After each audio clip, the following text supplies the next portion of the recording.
કેમ છો તમે બધા મજામાં હશો? અહીંયા હું એકદમ ઇઝી અને ટેસ્ટી રેસીપી લઈને આવી છું જે પંજાબી શાકને પણ ટક્કર મારી દે. અહીંયા એક મેં લોયામાં છે ને સિંગ દાણા, લસણ, એક ટમાટર, આ છે ને છીણેલું કોપરું પણ લઈ શકો તમે. સૂકું નાળિયેર લેવાનું છે તમારે, સૂકું છીણેલું નાળિયેર પણ લઈ શકો, બરાબર.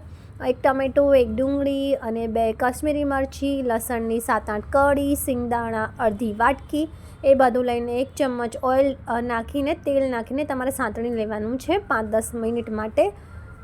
અને આ રેસીપી મેં એવી જ રીતે મેં નાખી હતી કારણ કે મારી પાસે કોઈ સબ્જી નહોતી, તો શું બનાવું. તો પછી મને યાદ આવ્યું કે ચલ ને પંજાબી જેવી કોઈ રેસીપી બનાવી તો છે ને છોકરા પણ ખાઈ લે અને ખબર ના પડે કે આ રેસીપી શેની છે, બરાબર ને. કેપ્સિકમ તો મારા છોકરા ખાતા જ નથી. જો તમારા ઘરમાં આપણે કોઈ કેપ્સિકમ છોકરાઓ ના ખાતા ને, કેપ્સિકમમાં વિટામિન સી બહુ હોય છે, તો પ્લીઝ તમે આવી રીતે કેપ્સિકમનું બનાવી શકો, મિક્સ સબ્જીનું પણ બનાવી શકો, ગાજરનું પણ બનાવી શકો અને બટેકાનું પણ બનાવી શકો આ રેસીપીથી.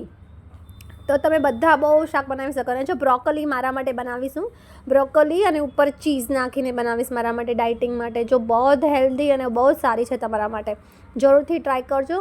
અને મને જો ટાઈમ રહેશે તો હું તમારી સાથે રેસીપી જરૂર શેર કરીશ, નહીંતર પછી નેક્સ્ટ વ્લોગમાં કરીશ.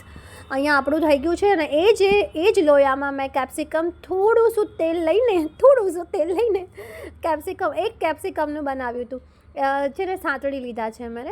થોડાક કે મરચાં સાંતળી એમ સાંતળી લેવાના છે, બહુ નથી સાંતળવાના. ક્રિસ્પી પણ જોઈ છીએ આપણે, બરાબર ને. તો બસ 4 મિનિટ માટે એને સાંતળીને પછી મેં કાઢી લીધા હતા. ઠીક છે. એક જ લોયામાં આપણે બનાવવાનું છે તો બહુ બધા વાસણ પણ ના બગડે ફ્રેન્ડ્સ, બરાબર ને. અને બસ પછી જો આપણા થઈ ગયા છે, પછી આપણે મિક્સચરમાં જે આપણે સિંગદાણા, ટમાટરને જે નાખ્યું હતું એની આપણે પેસ્ટ બનાવી લઈ થોડું પાણી નાખીને. અને અહીંયા બીજી સાઈડ મેં 1 કપ દહીં લઈ લીધું છે. થોડું ખાટું નહીં ને થોડું મોળું નહીં, એવું મીડિયમ લેવાનું છે. તમે ખાટું પણ લઈ શકો. અને બધા મસાલા એડ કર્યા છે. મસાલામાં છે લાલ મિર્ચ, ધાણા જીરા પાવડર, હળદર પાવડર, કસૂરી મેથી, મીઠું અને બીજું પણ આપણે એડ કરી છે અહીંયા જે હમણાં હું એડ કરીશ કિચન કિંગ મસાલો, જે બહુ મસ્ત લાગે છે શાકમાં. અને આ દહીંમાં છે ને તમારે મિક્સ કરી દેવાનું છે આ બધું વસ્તુને. મેં એક કેપ્સિકમ લીધું છે અને મારું મરચું કેવું છે ખબર છે તમને? બહુ મારા હસબન્ડ છે ને મારા મરચું એવું લાવ્યા છે ને, લાલ મરચું. તમને કલર નહીં લાગે બટ તમને તીખું લાગશે, તો કાશ્મીરી લાવ્યા જ નથી. અને અહીંયા છે ને 1 ચમચ ઓઇલ લઈ લીધું છે. તમે બટરમાં પણ બનાવી શકો, ઘીમાં પણ બનાવી શકો છો. 1 ઇલાયચી, 2 લોંગ એટલે લવિંગ અને જીરું એડ કર્યું છે. તમે આ સિવાય વધારાના પણ ખડા મસાલા એડ કરી શકો છો, પણ મારા ઘરમાં બહુ એટલું બધું નથી એ લોકોને ટેસ્ટ ફાવતો, તો પછી મેં આટલા જ લિમિટેડ મસાલા એડ કર્યા છે.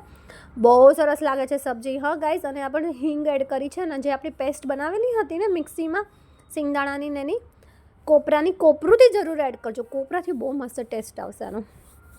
તો પછી થોડું પાણી એડ કરીને ગ્રેવી આપણે 5 થી 10 મિનિટ એને છે ને સાંતળવા દેવાની છે. અને છે ને હું તમને કહું છું, બધાય નહીં કે પણ હું તમને કહું છું કે તમે છે ને ઢાંકીને કરજો, નહીં તો તમારું આખું કિચન છે ને બગડી જશે, છાંટા ઉડશે. અને બસ પછી છે ને આવી રીતે જો તેલ ઉપર આવી જાય કે ઘી કે બટર, બસ ત્યાં સુધી આપણે પેસ્ટ રાખ કરવાની છે. ને પછી જે આપણે દહીંમાં મિક્સ કરેલો બધો મસાલો છે ને એ બધો એડ કરી દેવાનો છે. અને સાથે તેને મિક્સ કરતા રહેવાનું છે. પહેલાં દહીં ના એડ કરતા હો, તો પાણી છૂટું પડી જશે.